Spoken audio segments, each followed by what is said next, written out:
Now let's go ahead and take a look at the steps we have to take to uninstall this module. Now we'll need to uninstall the content type, uninstall the fields, and uninstall the instances.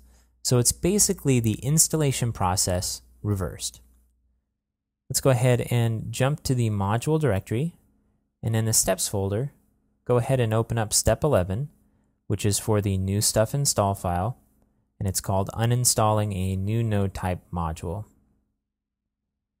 Go ahead and copy the entire code and paste it over the code that's currently in your new stuff.install file. Okay, we've added one function to this file called new stuff uninstall here. And our first step is to delete any nodes that have been created with this content type. So we're using a query, a static query, in the dbQuery function. And if you're curious about the database API, you should check out the database API videos where we talk about this in detail. But basically what we're doing is selecting the node ID from node where the type equals, and then we have a placeholder that we're replacing with new stuff. So it'll grab the NIDs of all of the nodes that are of type new stuff. We're running the query here, and then we're establishing a new array called NIDs, and then we're looping through each result and adding the NID to an array called NIDs.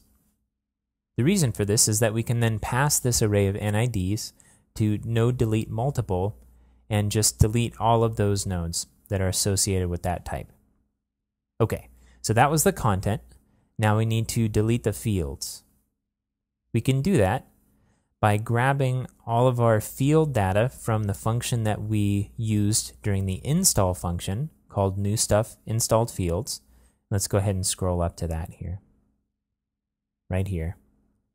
We have our two fields defined, new stuff example field and new stuff image. I'm going to scroll back down to our uninstall function.